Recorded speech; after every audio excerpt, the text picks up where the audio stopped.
Okay, hi all. We're glad that everybody's been able to join us today for the Museums and Race virtual conference. My name is Stacy Mann. I'm a member of the Museums and Race Steering Committee, and I'm going to be hosting today's session. I want to share a little bit about Museums and Race for those that are new to us.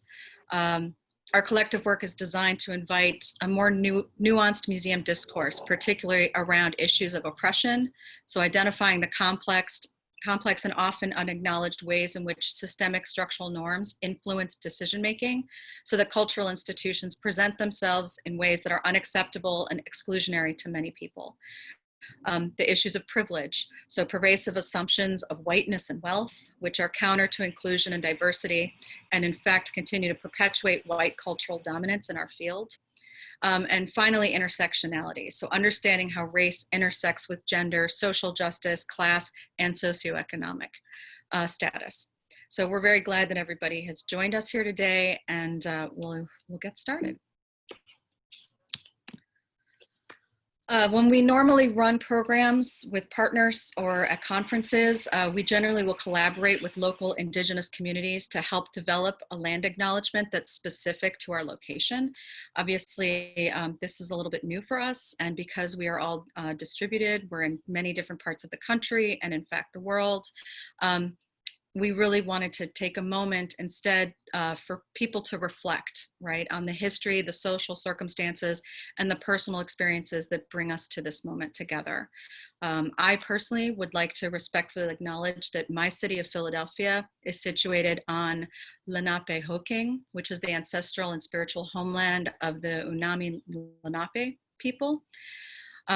We would ask that everybody else take a few moments to consider whose ancestral home occupied where you now reside, and what circumstances brought you to this moment, and how do you carry your ancestors with you. So we'll just take a few moments to consider that and reflect on that.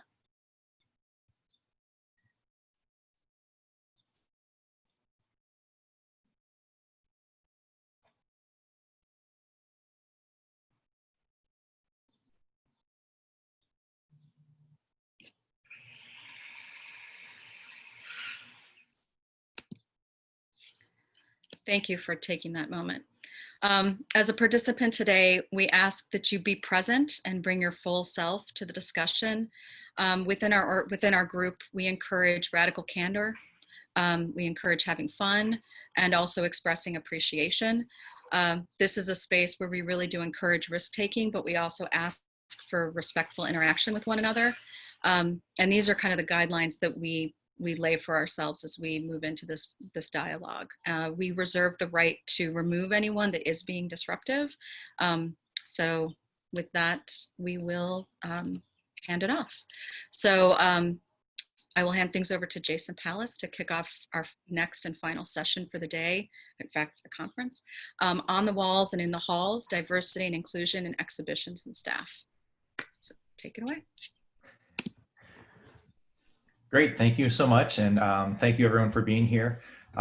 We're honored to have put together this conversation, this session. We've had a lot of really great meetings amongst ourselves to put this together for you, and really just trying to share some of the driving conversations that inform our work at the Smart Museum as a window onto larger issues. So hopefully we can all be here and be present together in this space.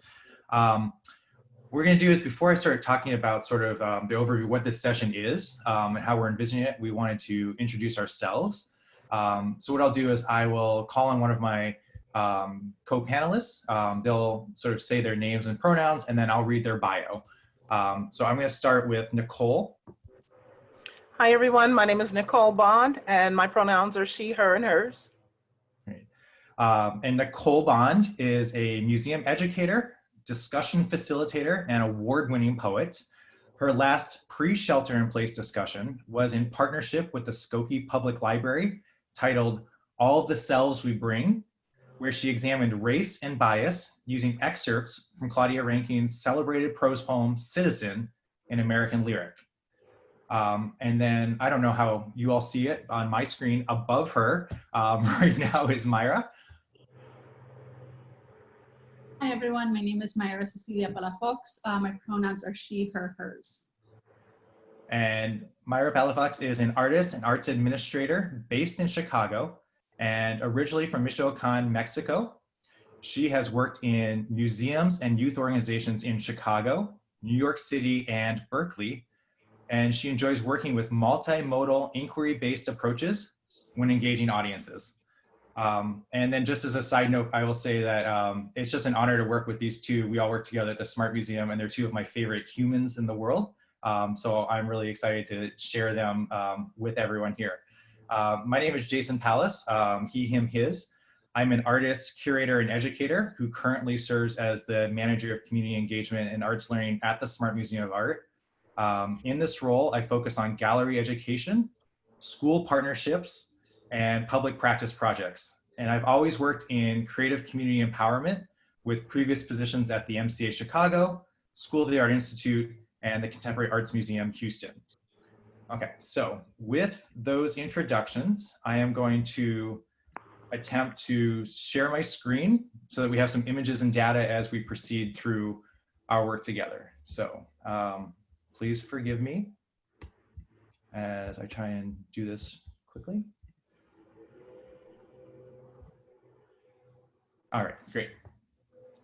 So in our session today, we'd like to tackle the terminology of inclusivity and to pick it apart in the various ways that actually play out in practice, or how it might be just be convenient lip service without compelling equitable actions. We hope this can be an opportunity to get together and talk about things that are difficult to discuss within our everyday roles.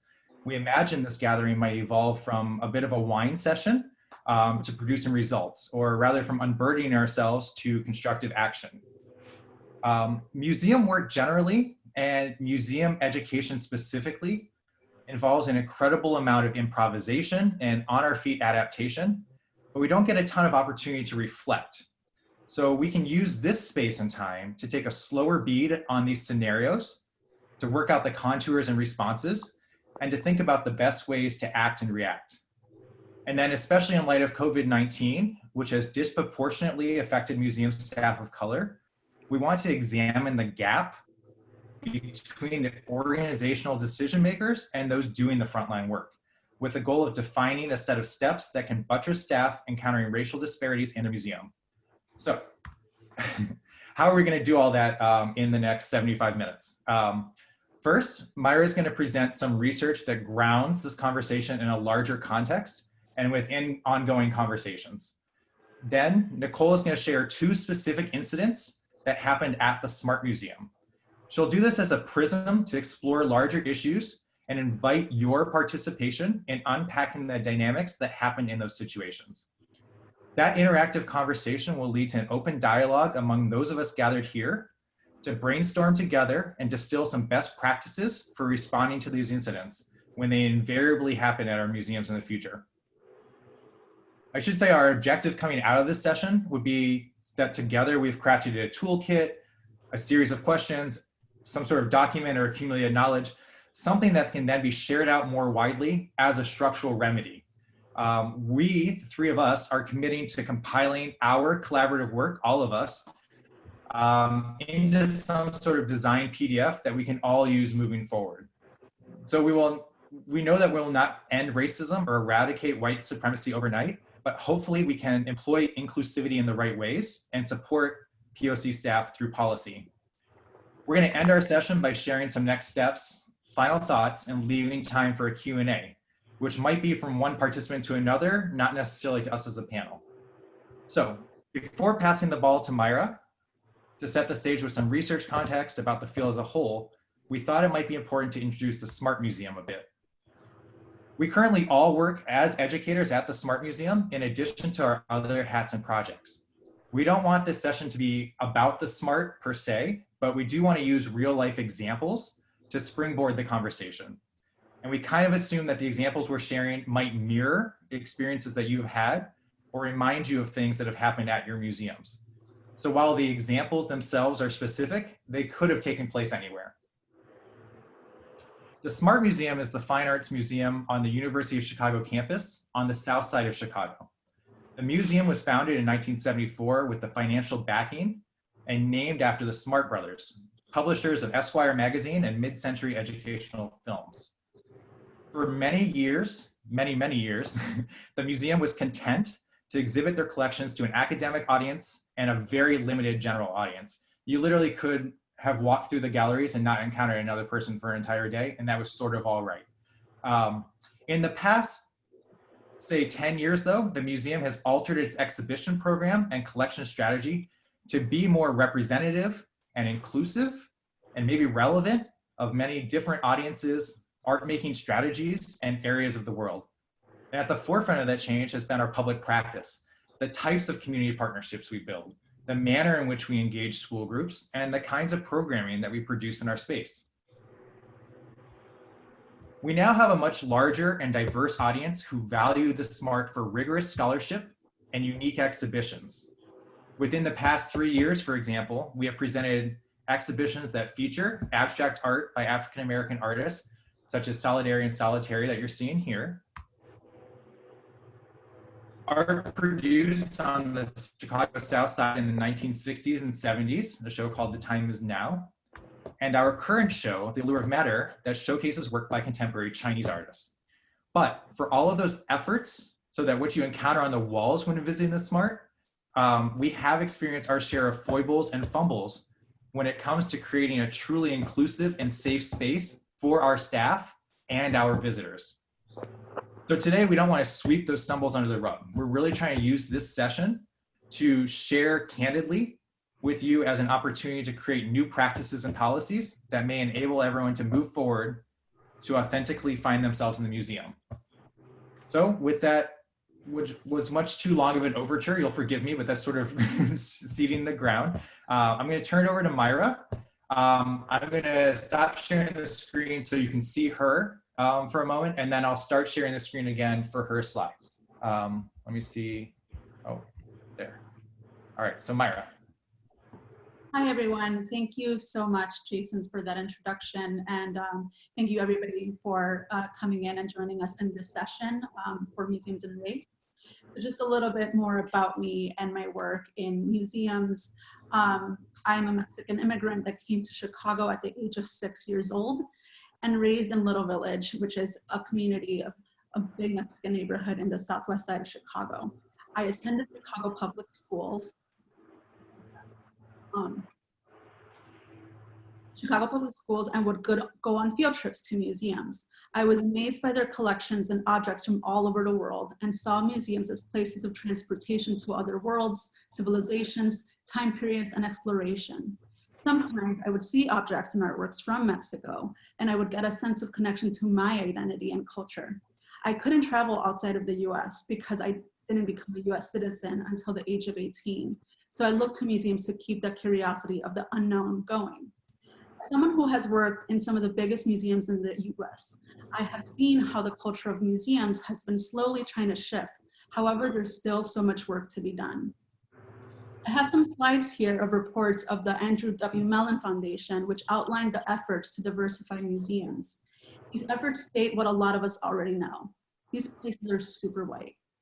There's progress in hiring POC in museums, but I also want to talk about what kind of support are POC, and by POC I mean people of color, receiving from their colleagues and institutions that foster their growth in the field and ability to become leaders. Many of us POC workers in museums have experienced tokenism. I am a Mexican immigrant. However, my experience is not like every Latinx person that comes to the museum, and I'm not a representative of that entire community, but I can advocate for them. Museum positions are highly coveted and competitive. In order to really bring diversity forward, we must think about the POC students that want a museum career and create pathways to bring them in, and always think about who's coming next and advocate for them as well, as best as you can. By all of you, I'm also looking at you, white friend. As museum leadership and board members are mostly white, we can't do this work without your collaboration and advocacy. Of course, these conversations of diversity in museums and what that means may make people uncomfortable to discuss. But spoiler alert, I have been pretty uncomfortable in museum spaces for a long time, enduring emotional labor, tokenism, and seeing colonial dynamics happen time and time again. I'm sure a lot of my fellow POC museum workers feel the same. I believe in salary transparency with museum work, and don't think my passion to give back as an educator should mean that I shouldn't make a livable wage. As we saw the Google Doc developed in 2019 by Michelle Miller Fisher from the Philadelphia Museum of Art, it is clear that positions in education, visitor services, and frontline staff are not paid nearly enough and are often not acknowledged as important as other staff members. As this conference wraps up, I have been grateful to witness the great work that other museum workers and advocates are doing, but also the wide allies that are supporting this work. I'm thinking of all the POC students that come to the museums, and as an educator, I do my very best to make them feel like the space is theirs. 2, and hope that they come back with their families. I am proud to speak Spanish to anyone that comes in that is an ESL learner and an immigrant like myself. I will talk further about some 7 steps highlighted in Edgar Villanueva's book that I believe that also apply to museums and white-driven institutions. They are all important, but we must all take a step back, reflect, and listen. As we all navigate this time at home, I hope for humility and a better understanding of what we all need to do collectively to imagine a new radical future. So now I will present some research and you can share the screen again, please.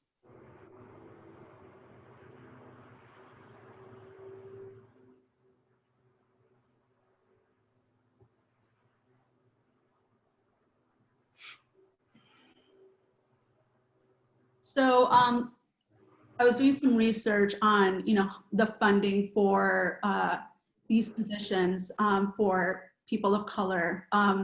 And I came across the Andrew Mellon Foundation, and I was familiar with that. And I remember it was getting a lot of buzz.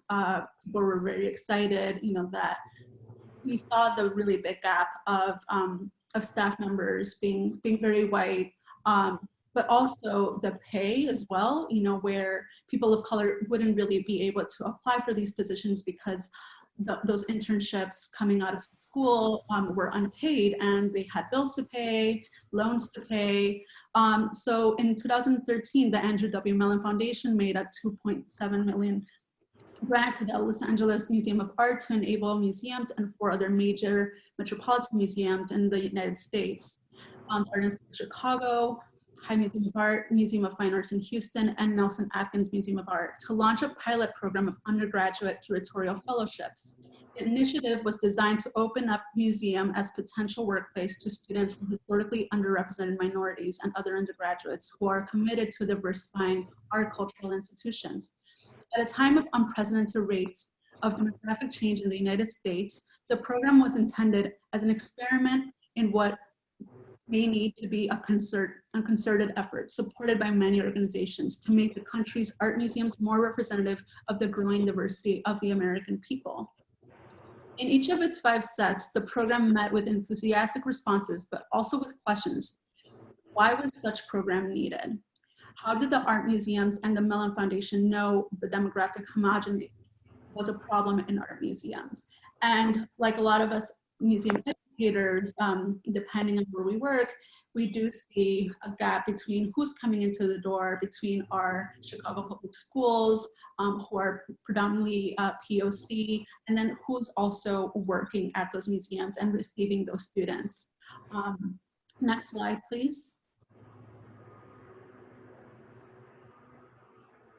So this is kind of an executive summary of race and ethnicity too. Again, not big of a surprise, that 76% and 24% are POC in 2015, but there's been a little bit of an increase from that time to 2018. But again, I also really want to emphasize on leadership, and while the gender gap in museums has also been different, now there's a lot more women working in museums and in fields of conservation, leadership, registration, and education. The race gap is still very much the same. Next slide. So here we see the numbers of growth between the first report that was done in 2014 and the last one in 2018. So there's more Black and African American, Asian, Hispanic, two or other races that highlights there by race and ethnicity. Next slide. So right now, currently in the SMART Museum, we have the first ever curatorial fellowship for diversity in the arts. This is the first position of its kind. It's a 2-year postdoc fellowship.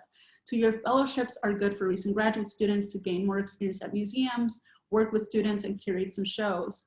But how can these positions like this continue to be a priority for hiring in museums? And why should we have a succession plan for another POC candidate to take on the role of a 2-year fellow, or maybe a full-time position? So just to end on that, I think I want to just highlight some steps to help decolonize institutions. And the book that I was mentioning earlier is a book by Edgar Villanueva, and it's called Decolonizing Wealth, Indigenous Wisdom to Heal Divides and Restore Balance. It is a book very much on philanthropy. However, I really do feel that all of us should read this book just because we are in education or in other departments, but at the end of the day, we still need funding. So this is a really great book to think about funding in very different ways.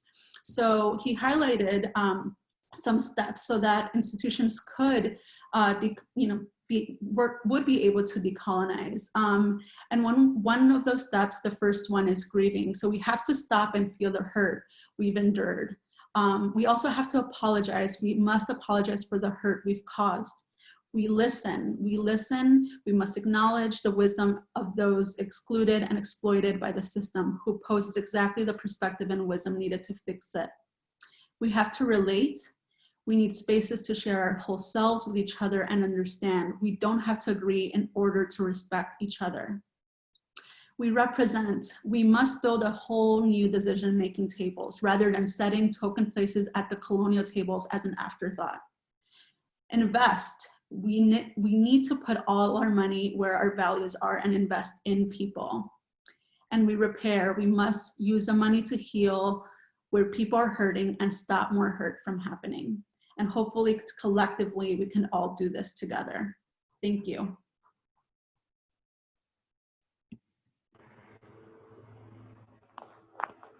Thank you. So that was really exciting to hear both your personal reflection and some of the research from the field. And we wanted to sort of present that to everyone today as a way to sort of set a table or a context of the sort of field that we're all engaging in.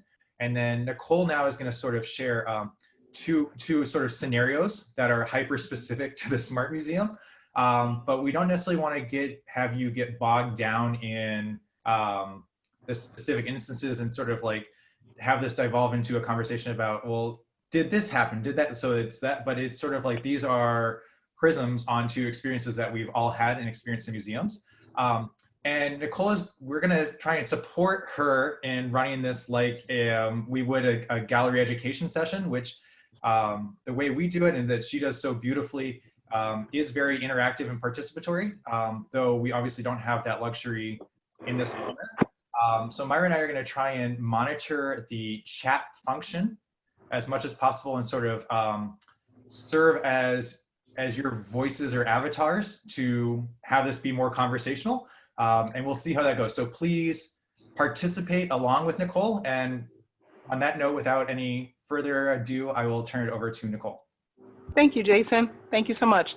Hi, everyone. As Jason said in the introduction and just now, I'm going to share with you two specific scenarios that did happen at the SMART Museum, but when you listen to them, I want you to think about times and places you've experienced something similar in your environments, and we'll go from there. Also, as Jason mentioned, we're going to use the chat function for you to chime in with responses to a few questions that I will filter out, and then we'll take it from there. I like the idea of radical candor. We all are here to try our best to maybe not get to the bottom of a situation, but hopefully get to the middle of it with some practical things that we can add into our tool belt to use in any environment. So I'm going to share the first scenario with you. And as you listen, I want you to think of the themes that may be present. Some of them to consider are respect, leadership, dignity, policy making, privilege, empathy, and please feel free to think of others and jot them down and share in as well. So the first one is, you work at a small academic museum. The museum historically exhibited pieces from its permanent collection, but has recently been switching out spaces in order to show large exhibitions from private collections. The current exhibition on display features abstract art from Black artists from the 1940s to the present. A patron walks in, sees the title of the exhibition, and asks the front desk staff in an annoyed tone, "Where's the Rothko?"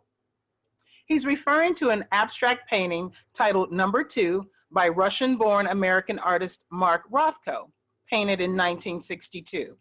The painting is a treasured part of the museum's permanent collection. The staffer tells the patron the painting is not on display at this time and invites him into the galleries to view an impressive collection of abstract work from over a dozen renowned artists. The patron becomes livid. He raises his voice and shouts this question: "Who would move the Rothko for this?" pointing to the signage for the current exhibition.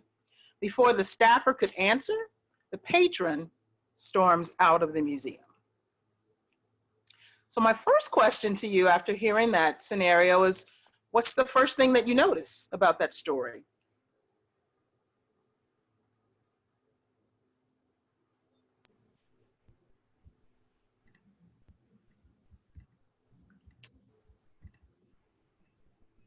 So just sort of coming in.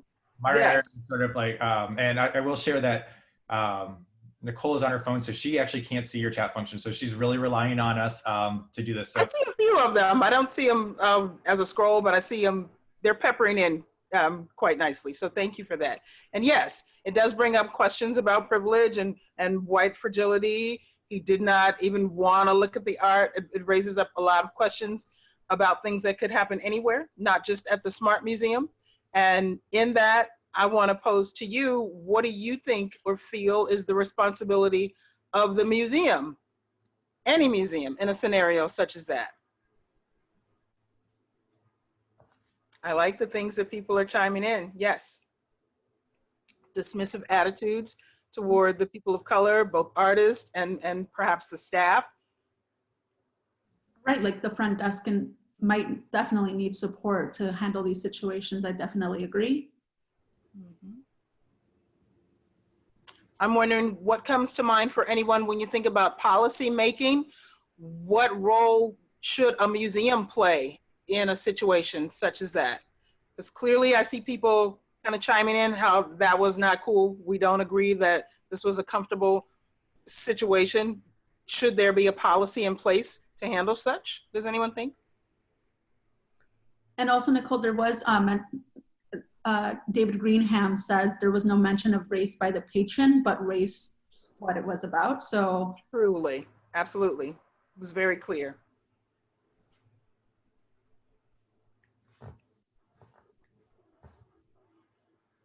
I'm wondering, has anyone among us had a similar experience in their museum environments? And if there are things that you use to handle that, if you can maybe make note of those, and we will factor those in at the end in our questions.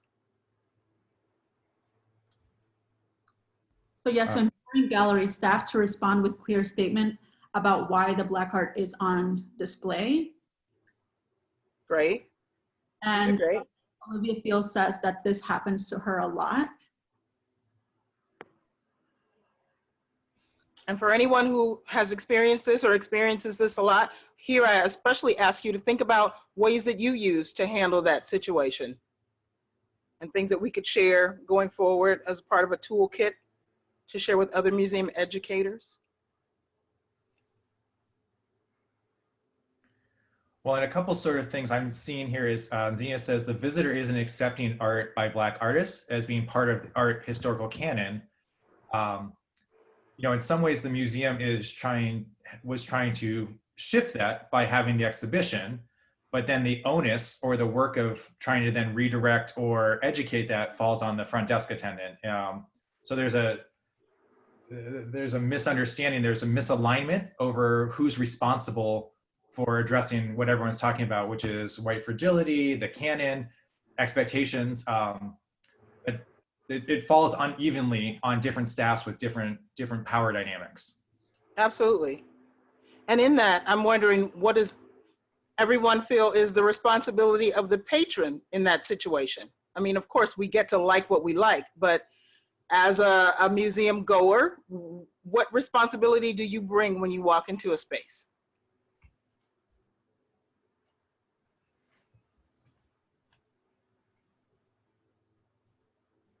I'm also wondering, what does anyone think happened next?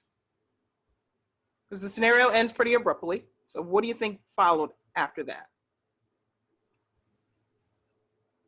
Absolutely. These are great comments you're entering in, everyone. Thank you so much. It's a little tricky to have a audio text conversation, but I think we're doing it pretty well. Thank you so much.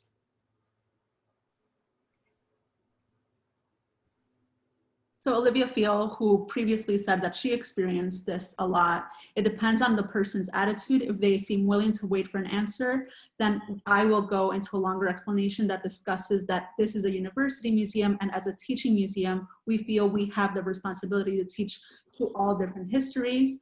We have limited gallery space as well, so sometimes that means switching up the galleries. Absolutely.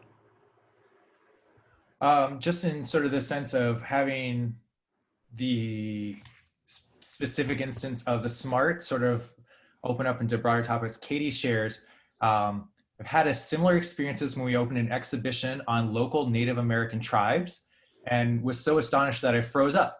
I tried to explain the general topics of the exhibition only to further estrange the patron. So, one thing I sort of think about a lot is that for us as museum staff, we have in some ways the opportunity or the privilege of sort of spending weeks and months researching and getting to know the exhibition on view. And a patron like the one we experienced at the SMART hears two keywords, right? No Rothko, black art, and sort of immediately turns off. So there's some sort of gap between what we know and what we can say very quickly. And Yes. Vivian's a curator, and this is a really good point, wonders if the information ends up reaching curators, and what can they do to support frontline staff? That's a great question.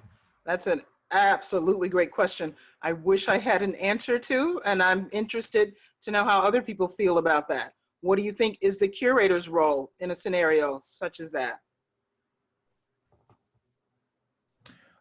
Again, just sort of trying to call things out as they scroll by so you can respond and have things to go on. Nicole, Lauren says, the visitor assumption that on view equals important and in storage equals not important sets museums up to fail. How can we encourage visitors to see the museum as a forum for different views, not just a place where one identity, usually white, male, wealthy, is displayed and reinforced as important again and again? Absolutely. And Brooke says, checking in with staff and any other visitors who are Black and POC to see how they are doing and what they need for self-care in the moment and in the future would be my first thought as a white person. So again, this brings me back to what I was talking about earlier about being a good ally and how can that happen. So this is a really good example. That's a very good example. And that's one specifically I would love for people to maybe reflect on more in the Q&A about what would be some things that self-care would look like in that situation. What would you want from someone if you went to with that scenario? How would you want a curator to respond, or maybe the person that you report directly to, not even at the curatorial level, just your next line of defense? What do you need from them in that situation? These are all things to think about.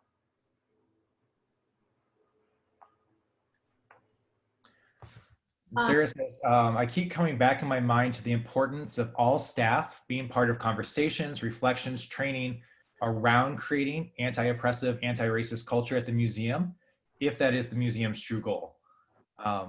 Yeah, so sort of a united front and everyone involved in that process. Sorry, go ahead, Mayra. Yes, and to that point, Shannon Nort says, seems like a teaching moment if the patron is willing to listen. If he's aggressive, perhaps a male representing staff member or a white staff member can step up and assist the situation and not put the responsibility on a museum staffer of color to educate someone who's hostile and spouting microaggressions. And as a person of color myself, like, it is not my job to constantly have to educate white people or talk about white fragility and address that. That is not my role. Absolutely. These are powerful comments, everyone. Thank you. I appreciate it. Before we move on to the next one, I'm just wondering, how does anyone think this situation was resolved? Because we didn't say, do we think it ended badly or otherwise? And especially for people who have maybe experienced things similar, if you can maybe draw from those interactions that you've had, I'm just wondering how we're thinking this ended. And there's no right or wrong way to answer it, just wondering what you're thinking out there. And while those come in, sort of the question I'm seeing here that has been raised, but we haven't explicitly addressed is, how can museums dismantle racist legacies around the art historical canon? I think that's sort of, that's a huge question that we're all grappling with all the time. That I think, you know, and that's part of what our session is that I think sometimes we disproportionately put that on curatorial, right? That what's on view in the museum is what does that. But it has all of these trickle down effects, right? So I think that's an open question. I'm not trying to answer that, but I just want to sort of put a pin in that, because that feels like something that can really sort of center our work together in this session as we all move forward. Absolutely. And I see some of the responses that are trickling in as far as how people are thinking the scenario played out. For the most part, people are thinking that the patron stormed off, didn't come back. And I'm happy to report that there was a bit of conversation that ensued with the patron and the front desk staff, and he did end up changing his mind. He stayed, he viewed the exhibition, he left still a little annoyed that he didn't get to see his treasured Rothko, but he did stay and did a quick walkthrough of the exhibition. So there is that in that scenario. And I mean, to Bonnie Griffin's point, can we be confident in losing an audience like this patron to welcome in new audiences? And I think that's a very fair question to ask. When we do talk about diversity, inclusion, or put art on the walls from POC artists, a lot of people might not like that. But again, we're also making room for new audiences. So thank you, Bonnie, for your comment. I love that comment. I love it. And it makes me wonder how people feel about that being a museum's intent. How much museums invest in that idea? Are they willing to expand their audience at the risk of losing their current one? And Joe Sheeran says, hopefully it started a culture of support for frontline staff who suffer the brunt of these interactions. I think that's really important to note, that oftentimes the decision makers and sort of the people in power in the museum are so separated from the day-to-day visitor interaction, right? And it's the frontline staff who are often the lowest paid and the most diverse that are sort of accepting the brunt of this, right? So a lot of the comments have to do with sort of care for one another, training, rest and respite, and sort of what sort of supports are offered. And I think that that's something that all museums, like, we should really put due process to that. I think there's a thought sometimes that standing in the gallery as a security attendant or a gallery attendant or being at the front desk is just that. It's standing or sitting, and there's not a valid recognition that that's doing the work of education, of communications, of security, right? All of these different roles, and it has a very real effect on the individuals. Indeed, it does. Yes. So as we're wrapping up with this one, I'm gonna give everybody just a second to jot down any final thoughts that they may wanna filter into questions at the end. And then we'll move on to the next scenario. And Brooke also just mentions one point that if the patron was also a donor, that could complicate the outcome depending on how the situation was handled. So definitely, you know, if the trustees and board members are generally white, if the situation wasn't handled correctly, or you know, that would have been a different outcome. So yes. Unfortunately, yes, it would have been. It shouldn't have been, but in my opinion, but it would have for sure. I can't. A lot of support when you started talking about, can we lose one audience or sort of de-accession? That would be a museum word, right? Sort of older, more closed-minded audiences for new audiences. Hearing that we can't support or create a white fragility, they'd feel great about that. We have to bring in new visitors. So that feels like if that's a proposal, at least the group of us gathered here today would ratify it. Absolutely, you have my vote. With that, I'm gonna move on to the second scenario. And again, keep in mind, these are things that happened at the Smart Museum, but as you listen, I hope that you would contemplate what this would look like in your museum environment. This could happen anywhere. So keep that in mind, and keep in mind the themes that we're thinking about, particularly responsibility, leadership, privilege, policy making, which is an important one, dignity and empathy, of course. So the second scenario is coming up now. It's the opening night for a museum exhibition where you work as a paid docent. You are always invited to participate in the museum's opening night events on the clock, with the tacit understanding that such events will inform your tours with patrons. This opening is of particular interest to you. It features art from the Black arts movement of the 1970s. You are Black. You came of age in the 1970s. You have many personal connections to the works on display.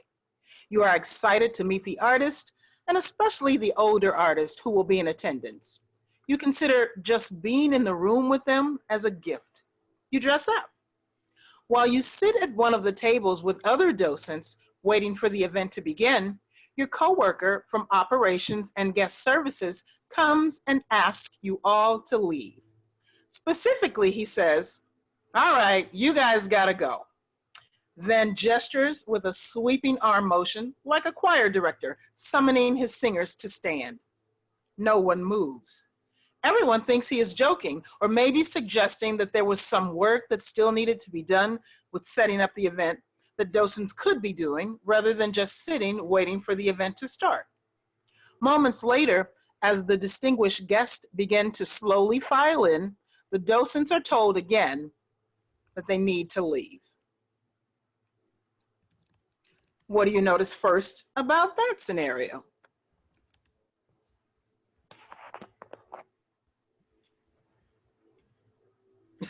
I agree. Yes. Yeah. Absolutely. These are all right answers. I don't think there's a wrong answer here. And I'll just kind of snowball some questions out for us to think about after hearing that. I'm wondering, based on that, what do you understand about the museum policy for opening nights in that scenario? Is there a clear policy? What do you understand about the role of docents at that particular museum? Seeing a lot of comments that it's miscommunication and maybe a difference between operations not even knowing really who works there, right? Mm-hmm. Which brings up for me, I'm wondering, what do people think about that decision? Where did that come from? Whose decision was that to ask the docents to leave? I'm wondering what people think about that. I'm wondering, do people think whoever's decision it was that a planned decision? Or was that something that was decided spur of the moment? And Kyle says it's terrible communication, and then also adds, and a culture of exclusivity created. And that to me feels like a key tenet we want to keep in mind here is that I think communications can be improved, but a culture of exclusivity is what we really have to address and dismantle. Mm-hmm. And yeah, it seems like another reflection of museums wanting to have a more diverse content, but it's lip service only. There's still a colonial hierarchy at play. Absolutely. And this could be an intersection of classism. Certain museum professionals are seen on a hierarchy and seen as undesirable for the image. I've seen quite a few questions of was the operations and guest service person white? I believe the answer to that is yes. Correct, Nicole? That's correct. And then I'm also seeing Reagan says it seems classist and inappropriate. So this is sort of where our initial sort of talk about intersectionality comes in, right? There's like because there's a race element and there's a class element that are intertwined within all of this. Definitely. And I also feel the need to add the person who presented the ask in asking the docents to leave. I don't get the feeling that that was where the decision came from. And I'm wondering what people think about that. That person was a staffer, almost as close in hierarchy as docents are. Maybe there's maybe a little notch above if we're doing that, but not much. That feels like a decision that came from senior leadership, but no one really knows. I'm wondering what people are thinking. Who would make that decision in that moment? Was it something that was thought about, or was it decided really quickly for one reason or another? I'm also seeing a lot of comments like Amanda's, who says, and this is sort of echoed throughout, but I'm just sort of trying to pull them up as I see them. So you'll forgive me if I miss other comments, but it says docents are undervalued and quote, not real staff. And there should be a clear policy about who is invited to the event. So yeah. Sorry, go ahead, Mayra. You were going to call one out as well? Yeah, and as an education staffer, this is from Lauren, who attends openings on the clock. I have been asked to leave or not to participate in food or beverage because of the amount of the guests they need to accommodate. It didn't feel good. And I was also there to meet the voices of the exhibit for my programming and or finally meet the exhibit advisors in the community. Mm-hmm. Someone commented, I missed the name, so sorry, that it sounds like it was a senior leadership person, and if it was, that they should have known better. Izetta says, it replicates so many dynamics. If you are a Black artist, you may be welcomed in museum space if you are recognized. If you are a Black worker, you may be prohibited from moving freely and may not be welcomed beyond your labor. Mm-hmm. And I think part of the irony here in this situation is the exhibit that was in question. It was an exhibit that was featuring mostly Black artists. And it brings up the question, what does this say about the Black art on the walls versus the Black people in the space? And the irony is, it's almost laughable. It's not, of course, but if you had to, you could get a little chuckle out of all the exhibitions. This is the one where this incident is gonna happen. It's almost hilarious. Absolutely, Bonnie. And if everyone saw Bonnie's comment, we like your culture, we just don't like you. Mm-hmm.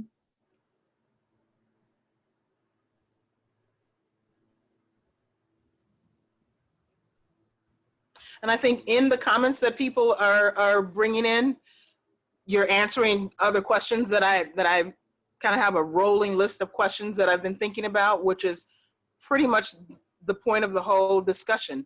But the one thing I just like to ask in the room is, how do people think that the docents felt that night? And I ask that specifically because there's a lot of conversation nowadays about equity and diversity and inclusion, and they've become almost buzzwords that don't always have a lot of action behind them. And I like to remind people every chance I get, when we say the word inclusion, or we're talking about inclusivity, that pretty much simply means, how do people feel once they're in the room? I think people are doing a nice job, if you will, of assembling people in the room. They're handling the diversity portion of the equation.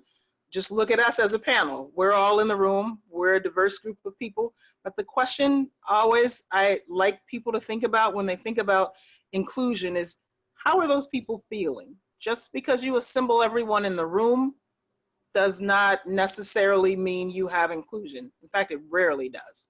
So with that, again, I just wonder if people can really just think about, how do they think the docents felt in that instance? You don't have to type it in, but just stop for a moment and think about that, especially if you've experienced that or something similar in your own environments. How are the people involved feeling?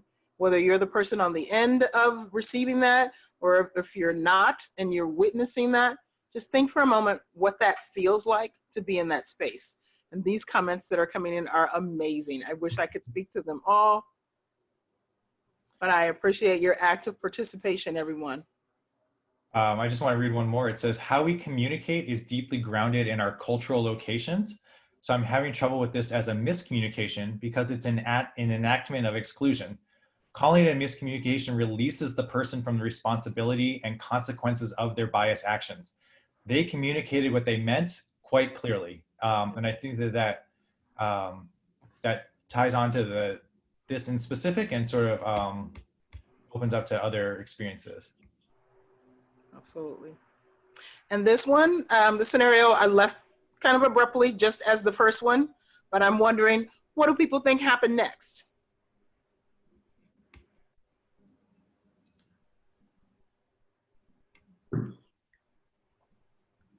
And also to the earlier point, I've seen some things like this happen, not just with this specific scenario, but oftentimes when a person of color feels bad over a situation and is letting, the staffer who might be a white person know how this made them feel, it's more of a cop-out, like, oh, I didn't mean to do that. This was my intention. And now then, the person of color still feels bad that they're making another person feel bad. So again, it's like there's always this cop-out where the responsibility ends up falling on the person of color, and the white person never really accepts the responsibility because it was a misunderstanding. So yes, I do really agree with that. Just because I think you'll get a kick out of this, Nicole. Karen says, because I myself have received mixed messages about whether or not we were permitted to show ourselves at a holiday party, I can tell you one thing they felt was scared for their positions. The precariousness of your position is revealed by those slights. I think that's worth holding in mind as well. Mm-hmm. Oh, that's a completely other scenario we could share, but in the essence of time, we'll hold off on holiday party chat, but I feel you on that one. Thank you so much for that comment. And another comment says that it's a slap in the face. I've been to programs at my own museum where myself and other Hispanic coworkers stayed late for a program unpaid. That was a lecture. We felt like we could just sit and for our tours. I'm more passable and they let me through, but they chased after him and asked him to leave. I went back to see what's wrong, and once they realized I was staff of the same level, they had me leave too. It was not inclusive and we felt like shit and we're angry. We were mad and felt like they drew lines where who was allowed into different spaces. Wow. These are powerful, everyone.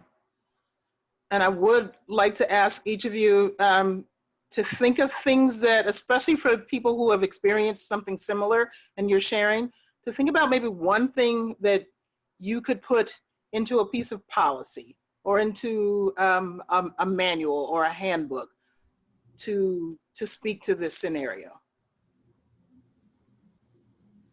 I like, someone suggested leaking the incident to the press.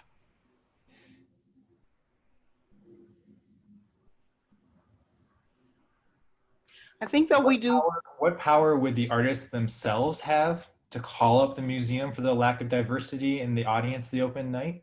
That's interesting. I like that. That can make its way into the toolkit. Because I do think, had the artists known, especially considering who the artists were, it would have been a very different conversation. But I don't think docents would have felt empowered to even present that situation to the artist. Right. Well, and lost access in exactly the situation, right? Therese says, perhaps you all took the sample of this to a manager and asked for this sort of situation to not be repeated, explaining how painful and demoralizing it was. And sort of outside the specifics of this, I think that this is exactly what we're hoping to do with this session. So just calling that out again for everyone that in the moment, right, these things happen and unfurl, and then sort of what happened was a series of sort of placating / dismissive conversations with museum leadership, maybe, Nicole? I don't know. I don't want to put words in your mouth. No, those would be good words. I'll take those words. Okay. That ultimately left, I think, all of us feeling very still unheard, unsatisfied, and sort of, you know, it didn't really do much, right? So it was a lot of, I've seen other people sort of say lip service in the chat. So it felt like a lot of lip service without follow-up action. Absolutely. So what we're trying to do with this session is, with these two examples in mind, and then the many others that I'm seeing other people type here, can we figure out a thing that we Is there a thing that we could build that would speak to this? Because another thing that happened on the heels of this specific incident is that we tried to build a thing to address incidents globally within our space, and our effort got kind of consumed and rolled up into a larger one that the museum's parent company was putting together, and ours was, it disappeared in that. So in essence, what we got for bringing the question to senior leadership was an answer from a larger leadership team, which absorbed our question, but never really produced what we're trying to produce today, which is a set of guidelines or a blueprint for navigating these scenarios when they occur.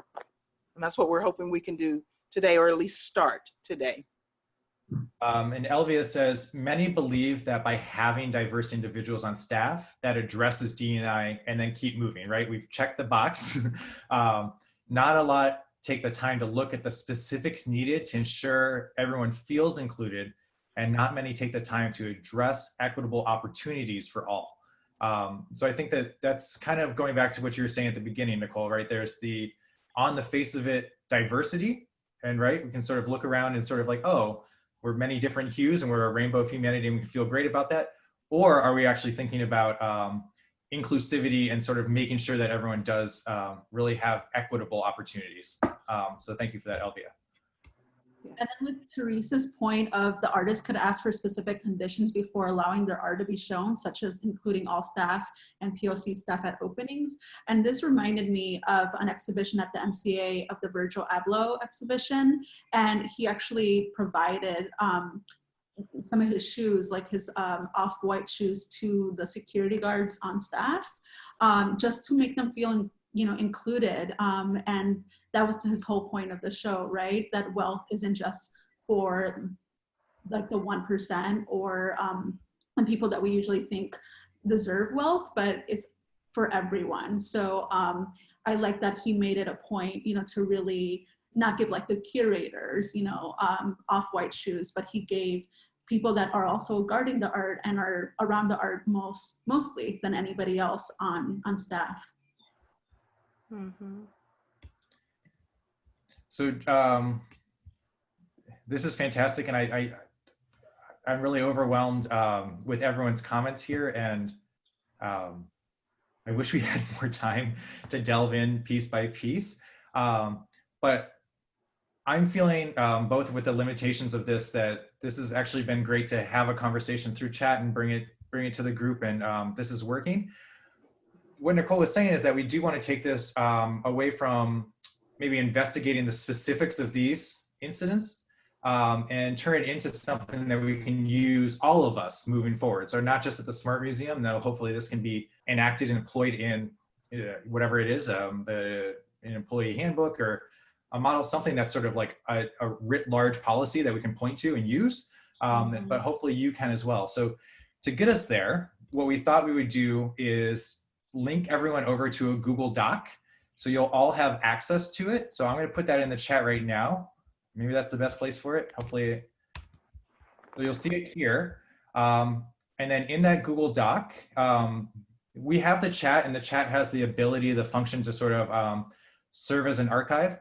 But we thought everyone could then take the thoughts that are swirling through our collective brains of examples and experiences that have happened to us, and sort of think through. We've already had some great suggestions in here. A couple that just stick out to me are, can staff switch roles, right? Can curators sit at the front desk? Can front desk people sort of act as a curator?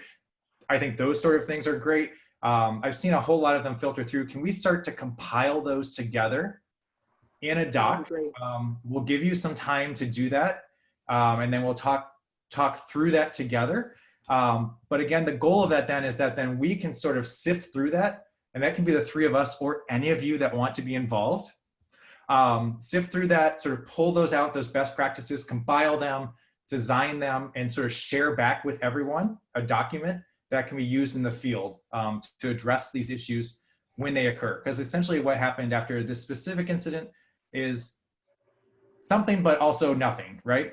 But is there a roadmap or a set of tools or something where we could have felt like people were being heard, there was some closure, and there was some follow-up action? That those sort of things that Mayra so eloquently put together in her talk, how do we go about doing that? So if you come over to the doc, I see some people are already, 48 people are already here, a whole lot. If you can start to put in some of those, whatever you want to share, either experiences you've had, so we have specific things to draw from, or are there policies, practices, processes that you've seen employed in your institutions you've worked at that could be useful for us to know, or imaginative things that you wish could be employed, right? Let's sort of like aim for the stars here together and say, what if frontline staff were the highest paid staff in the museum and they got all of the training and resource, like whatever it is you want to share, that'll all be sort of fodder and grist for the mill in creating this thing together. So we've got about 7 minutes where we're just gonna let you be for a second and do that. And then we'll come back and we'll talk through it a little bit more, and we'll get into a little bit more of a Q&A. And in the Q&A box, there's a question by Vanessa Fajardo.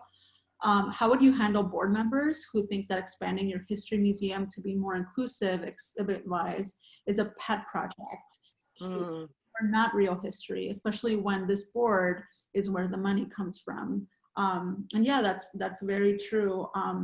So, you know, again, let's thinking about how to become good allies and promoters for this work, to advocate for it, to help pay for it so that it can happen.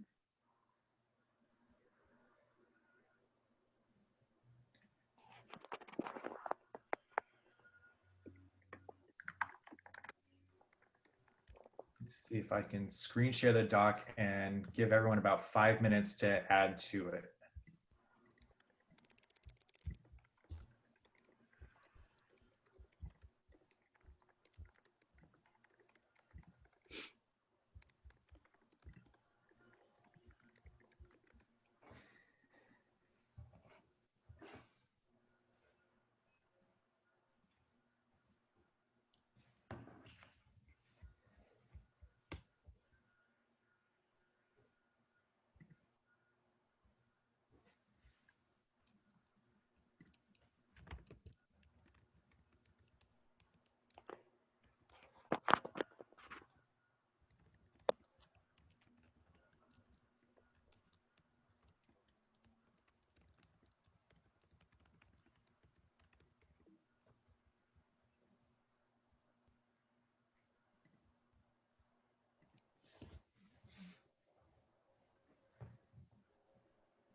One question that's come through just as people are working into this, and I, again, just thank you all so much for that. This is really inspiring to see. Elvia says, Jason, will the Zoom recording be provided to all at a later time? And the answer to that is yes. So you will have all noticed, and I'm sorry if we didn't share that at the beginning, that this is being recorded. So hopefully you should have access to it later. And then I hope that by registering for the conference, we will have the ability to sort of then follow up, or Museums and Race will, not us individually though. We should go ahead and share our information in the chat here, our email addresses, so that we can follow up later with both the recording as well as the designed piece that's coming out of this work. But we'll share our contact information, and I would say, if anyone is feeling especially motivated and interested in this, and you feel like this would be worthwhile for you and your institution, or a worthwhile use of your energies, I know the three of us are very collaborative, open people, more the merrier. So if you want to be involved and sort of join us on this journey, please feel free to do that. Yeah.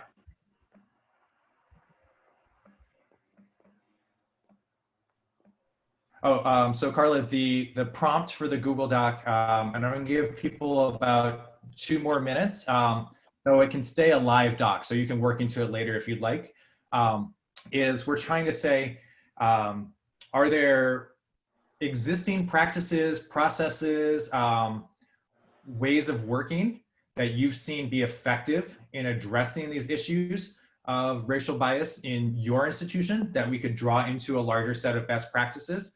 Or are there imaginative or sort of out there structures or policies that could be enacted that would either mitigate this in the future or serve on the back end to sort of as a framework to think through, like, okay, this slight happened.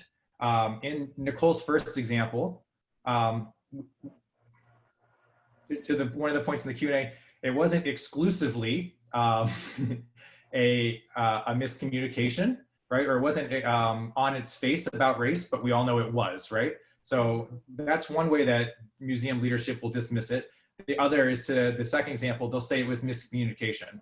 So absent getting some real answers or really being heard that bias or aggression or microaggression has happened, what do we go about to sort of like feel like we can process some of this together and go through those steps that Mayra laid out from the Villanueva reading?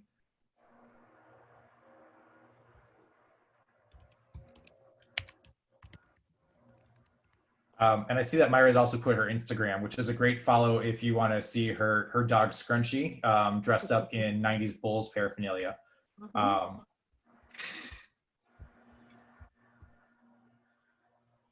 And just while I give everyone one more moment to work into the doc, we're just sort of talking over it so it's not sort of blank space. Lauren asked, for my own curiosity, did the person explain why they did that to their docents? What was their idea of the misunderstanding?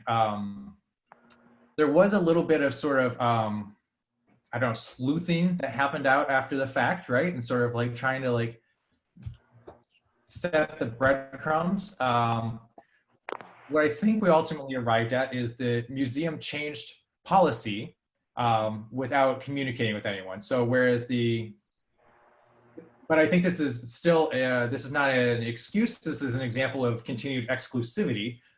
Basically, they said the openings had been open and welcome to our staff, but now we want to change the openings to be VIP only events. But I think that that's still, we still have the issue of how our staff, especially our docents, especially our staff of color who will be working with these materials and care about these artists, how are they not considered VIP?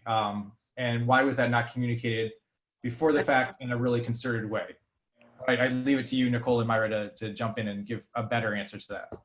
Oh no, that's the answer.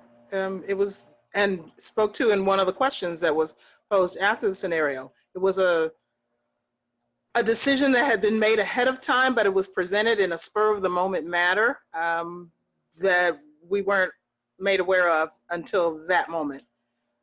And there still hasn't been clear language about what is expected at openings. And we're hoping to maybe leave here today with instructions for a little clarity, not just for ourselves, but for everyone.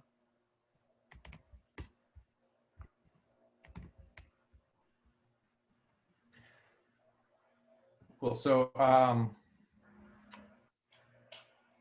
for the sake of time and timeliness, I'm sort of watching the doc, and we've got a lot being added here, which I'm really looking forward to, I guess, adding to my summer reading list.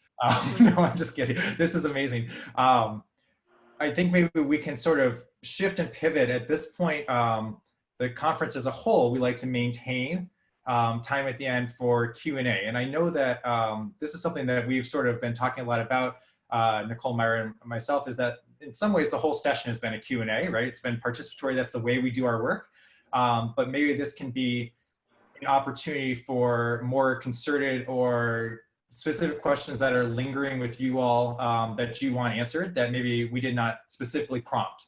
We'll give you an opportunity to keep working in the doc, and like we say, it will stay open as an editable form for you moving forward if you really want to come back in on it. But if you have specific questions right now, if you want to add those to the Q&A function or the Zoom chat, which are all things I didn't know about 2 months ago, we will look forward to continuing the conversation. I'm going to stop sharing the scene so that you can see Mayra and Nicole.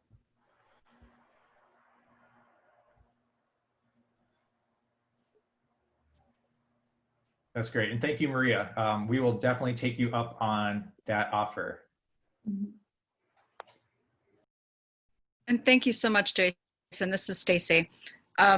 This really has been an incredible session, and the amount of interactivity that we got via the chat and the Google Doc, I think really is such an incredible note for us to even end on, for the conference itself. I think you have gathered so many great comments and insights that we really are looking forward to keeping an eye on that doc as well.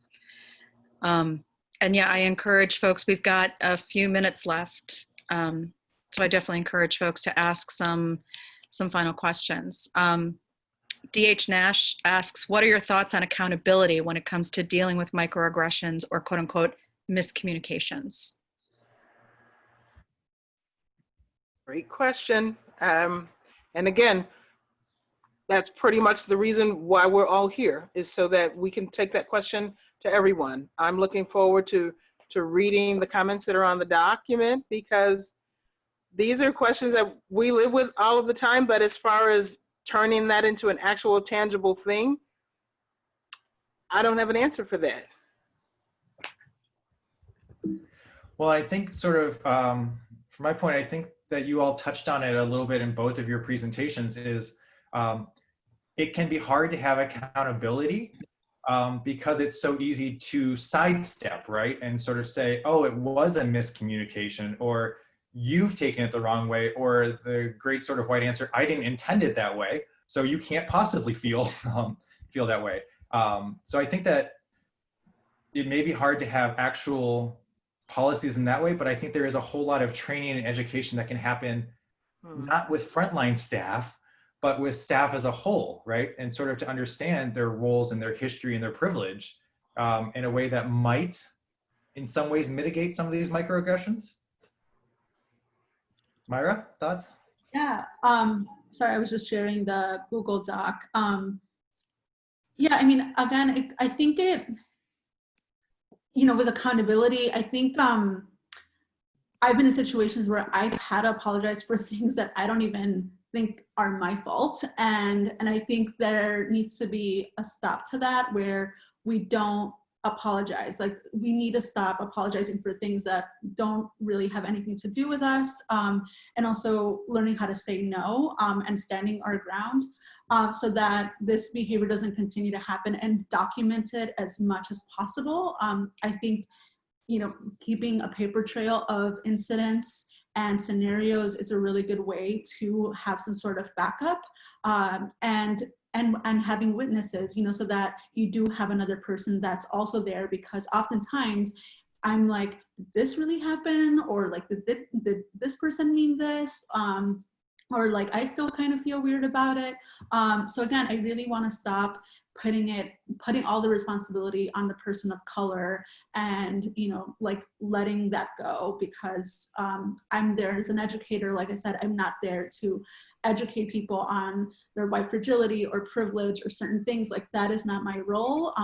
And if there is another staff member that could come in, you know, to support that, then that's great. Renee says, how are your efforts of making the Smart Museum more inclusive influenced by the museum being part of an academic institution? Does it make this process more or less difficult? Keeping in mind the fact that academic institutions were not founded to include minorities. And I might just double down and expand on that, Renee, to say the University of Chicago specifically falls within that paradigm. In terms of an academic institution, I think, and I'm curious what others think, I think we are in some ways abutted by the fact that we're supposed to be there for open inquiry, that we have that as a sort of our back pocket to say we should and have a responsibility to address these issues as part of our work, and not just be educating about the art. That's not the art on the wall, it's the people in the space. But on the other hand, we are a small sort of outlying rock in a galaxy that is the university. So we're a very small part of it. What do you all think? I think the University of Chicago is in a special position relating to that question because of the neighborhood where they're located.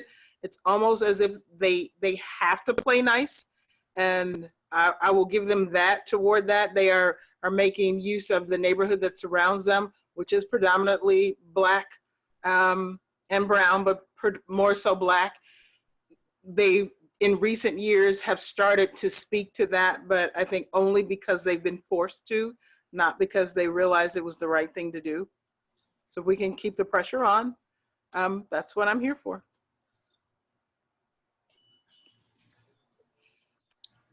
Carla asks, what are, Oh yeah. oh, sorry. Great. Go ahead. No, go for it. Carla was saying, what are thoughts on how professional movement in the field operates?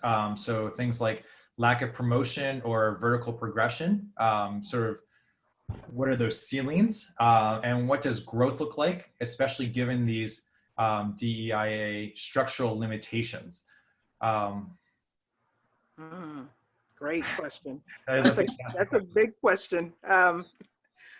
The appearance of growth has been pretty much invisible in the time that I have been at the museum. Well, that's not completely fair to say, but as in the role of educator that I came into at the museum, it was expected that if you were doing this, this was pretty much what you were going to do, and growth wasn't an option. There have been some opportunities for movement, but they've been partnerships with organizations outside of the museum. It hasn't necessarily been the museum taking it upon itself to offer this growth. So I'm hopeful. I remain hopeful. Yeah, and some of the research that Mayra shared at the beginning sort of would indicate that there's some progression that's happening, though we all know it's not keeping pace with demographics, certainly, right? That And I don't think in the research you presented, it sort of did it by sort of level on the ladder, right? So that the overall sort of percentage might be changing, but is that filtering into leadership positions is a question. And then especially with sort of what's happening with COVID just in these last few months, we know that the outsized sort of like, the detriment of that has fallen on staff of color, right? That sort of like the various museums that are cutting positions across the board, the positions they're cutting and the people most impacted are Black and brown people. So I think that that's something we all need to be aware of and continue to share. Mhm. And one thing that, you know, I'm kind of hopeful is is the way people are seeing these institutions, and you know, for other museums like MoMA in New York and other institutions that right away, like after day one, they laid off or furloughed their education staff.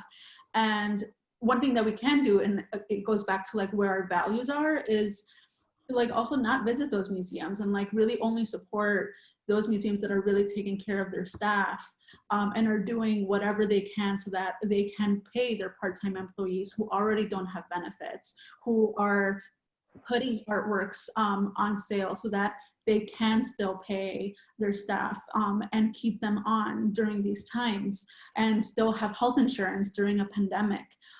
So, I mean, I've been really also carefully looking at how these institutions have reacted and supported their frontline staff and people of color. So I suggest all of you to do that as well. And there's been a link there for the demographics of senior staff, but yeah. I just want to call it, I also really appreciate, Therese, every time I have the ability to learn from you. Yes, you're exactly right. So thank you for that. The other thing we might think about in terms of ladders and professionalization is what are the credentials necessary, and can we shift that, right? Does someone need a master's or a PhD to do a lot of work in museums? And what are the barriers there, right? So it's sort of like to even get to the point where you're applying for a museum job, there's 6 or 7 goalposts in front of you that each have their own sort of set of barriers as well, right? And we need to acknowledge that. And one of the things I saw earlier in the chat was what are the different types of expertise that are being valued, right? So the curators and collectors are really valued in museums, but lived experience and sort of ties to community are dismissed. And can we shift and reframe? I guess that would mean sort of what the value and role of a museum writ large is. Yeah. And also to Therese's point, you know, that education is good, you know, but we should demand free public higher ed. And, you know, I definitely really agree with that. I mean, I went to SAIC, you know, I got a really great scholarship. I didn't really have a lot of student loans, but I still work in many museums. And to this day, I haven't gone to graduate school because I don't want to go into debt. And I will probably still be making the same amount of money that I am now with a master's degree, but with much more debt.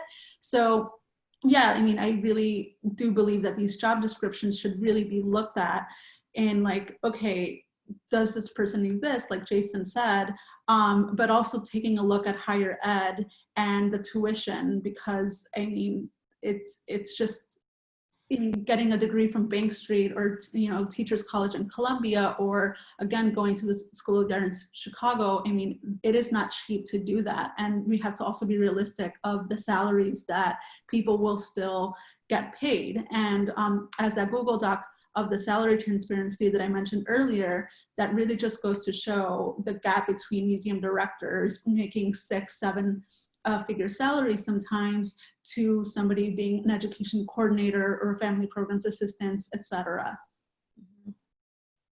Yeah, very true. And thank you so much for sharing some of those resources. I know there's been a couple of questions that have come up around data, right, and sharing some of these resources and sharing access to the document kind of compiling. It might be a little tricky for us to figure that out right this second as we're trying to wrap this session up, but I think we will definitely coordinate kind of with the session panelists kind of post-conference to figure out a way to pull that stuff together and make sure that links to those resources are made available on the Museums and Race website, or, you know, through social media streams and that kind of thing, so that people can follow up with it. So yeah, does that make sense to everybody? Yeah. Fabulous. Are there any final thoughts or comments that you all want to kind of share with the folks that are still here before we kind of wrap this up? I just want to take the time to thank everyone for participating. All of your comments are valuable and important, and I'm looking forward to really getting into the Google Doc. Thank you so much. Yeah, thank you so much, everyone. And again, I think one thing that I really learned through this conference, but also, you know, in this discussion, is that sure, you know, there are a lot of struggles, you know, there are flaws within the museum structure, but one thing that I want everybody to leave with is that there's still resistance there. And as Therese says, you know, like, we still have to curate resistance, and we have to keep that work going, and so that we can be heard, and advocate to our board members. And again, you know, for our white allies, thank you for supporting us and having those uncomfortable conversations yourselves. And I hope you continue to do that moving forward. Excellent. Well, thank you everyone for joining us for the inaugural Museums and Race Conference, Imagine a Radical Future. We really appreciate everyone being here today, and we really appreciate our panelists for putting together such a great session that really took the interactivity and conversation to like a whole nother level. So I was taking all sorts of notes. And just as a reminder to everybody, we kind of put this in the chat a couple times, but we are recording these sessions, and we will be posting them after the conference along with transcripts. So stay tuned to our social media channels, and we'll kind of publish updates as those become available. We also just want to, again, tell everybody that we appreciate your support. We are 100% volunteer organization. We rely on community support to help us with our programming and our conference presence during the year. This is the first virtual conference we've done, and we really are looking forward to feedback from everybody to let us know kind of what worked and what didn't, so we can take that into consideration moving forward. All the donations that have been collected through this go to support that volunteer work and to support our presence at the conferences, to cover the cost of, for example, expanding from Zoom meetings to Zoom webinars when we ended up with more people registering than we thought, that kind of thing. We're using some of the proceeds this time around to support the Museum Workers Relief Fund in appreciation of the important work that they're doing in this moment. So again, thank you everybody for being here and for attending the virtual conference. We really hope that you'll take the ideas that were explored here over the past few days and continue to imagine a radical future for us all. Thank you. Thank you. We appreciate you, and we'll see you sometime soon in the real world, in the post-COVID. Looking forward to it. Okay. Bye everyone. Thank you. Bye.